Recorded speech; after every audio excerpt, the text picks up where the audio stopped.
شعر و شاعری مزیداره چې د عقیدې مرسته پکې کیږي د دین مرسته پکې کیږي هغه د بیان شي هېڅ خبره ده او موږ هغه ملګرو له تیزي ورکوو چې کوم ملګري په دې شعر و شاعرۍ کې ول الله پوهه ورکړي په کار ده چې د خپل شعر و شاعري د اسلام د خدمت دپاره استعمال کړي لکه څنګه چې د شاعران لګیا دي په علماو پورې او په دین پورې خاندي زما خپل د شعر و شاعرۍ سره ډېر شوق دی او خصوصا د عربي د شعر و شاعري زه ډېره ګورم بیا د پښتنو دا پکې هم ګورم نو زمونږ په دې شاعرانو کې اکثرو شاعرانو کې دا بیماري ده چې د الله سره د پیغمبر سره د جومات او د مولا سره یې نه لګي دوی چې کله په شعر و شاعرۍ کې بچا پورې خاندي نو یا به په جومات پورې خاندي او یا په مولا پورې خاندي په کار ده چې د دې په جواب کې هغه شاعر چې هغه د الله سره محبت او د پیغمبر سره محبت او د جومات سره محبت او د علم او د علماو سره محبت په کار ده چې هغه جواب ورکړي دی به څه یو شعر و شاعري به څه غریب چې ته د شرابخانې نه وتی نه دی په شاعرۍ کې ساقي جام راوړو ساقي تش کو ساقي راوړو ساقي ډک کو ساقي سترګې سرې وي ساقي سترګې سپینې وړه تا ته ګوره شاعري په دې شاعرۍ خو درځه د خپل بوټان پاکومه چې ساقي پکې کته بره کېږي شعر و شاعري خو هغه ده چې الله دین ته پکې مرسته میلاو شي یو قوم ترقي وکړي دا هم ښکلې شاعري ده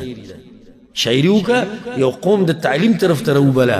د ښکلي اخلاقو طرف ته راوبله ته زما ځوان ته څه وایې ساقي راغې جامې ډک کو ساقي راغې جامې تش کو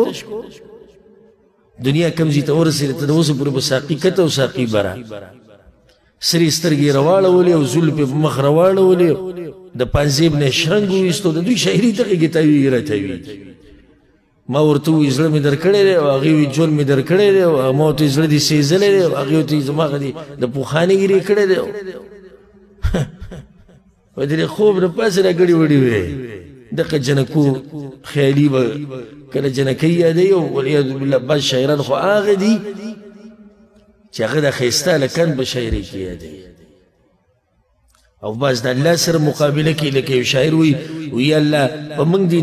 په موږ دې نشه بنده کړه او نشه دې حرامه کړه او پیدا دې کو انګور یعنې مطلب په الله یې اعتراض کوي چې ته انګور پیدا کو د انګور نه نشه پیدا کېږي نو په موږ یې فیصله بندوي بعض وایي الله په خپله ښایسته او ښایست دې خوښ دی او موږ دې منع کړو چې تاسو به پردو زنانو ته نه ګورئ نو په خپله خو دې ښایست خوښ دی او موږ دې منع کړو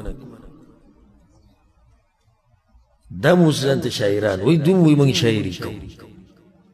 نه دا قسمه شاعري په دې باندې الحمدلله موږ د لارې کوڅې صفا کوو سره ورته ګورو هم نه په کار ده چې دې میدان ته نن سبا دا شی چې راوتی دی د فیسبوک او دا موبایل یو هر سړی مولا هم دی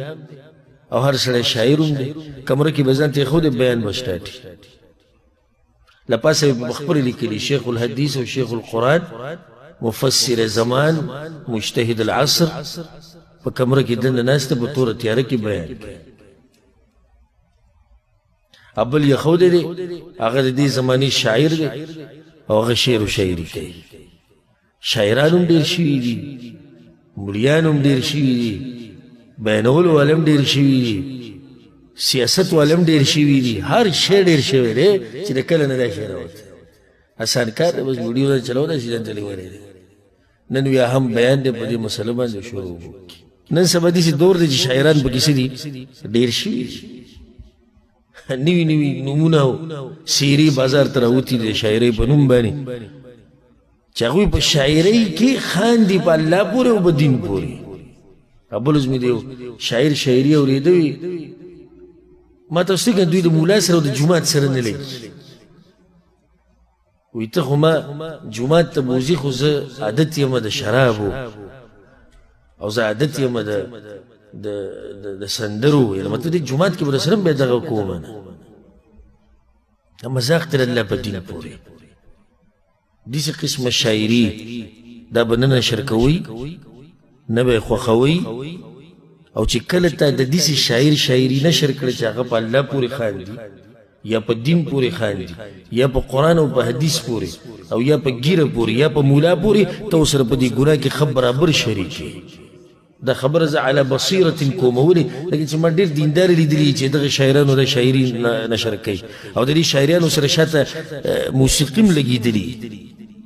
د دغه سره دغه موسیقي یې نشر کوي لږ بریک ووایه د شعر دا بټن به بیا ووایه دغه کټ کې ورته پراته یو دا بټن چې وایي مخکې 1 لاک پیرې ته سوچ وکړه د قیامت په ورځ به تپوس کېږي دا څه چې نشر کوي صرف دا نه دی چې بس ګوره او نشر کوئ ګوره او نشر کوئ او بیا چې د درس ټیم راشي او د دیندارۍ ټیم راشي نو بیا زموږ د ټولو ملاګانې ماتي خو دې جاخۍ ته او دې فتنې دپاره ټول څه یو ښه تکړه یو ښه نران یو خبره مې دې پورې راواغسته چې د داسې شاعرانو شاعري به نشر کوئ نه به یې نشر کوئ بلکې دا خو اعلان د دشمنۍ دی د دین سره که تاسو نشر الله دې موږ د دین سره د دشمنۍ نه دې الله موږ ساتي او څوک چې د دین سره دشمني کوي الله دې ورسره هغه څه وکړي چې د څه حقدار وي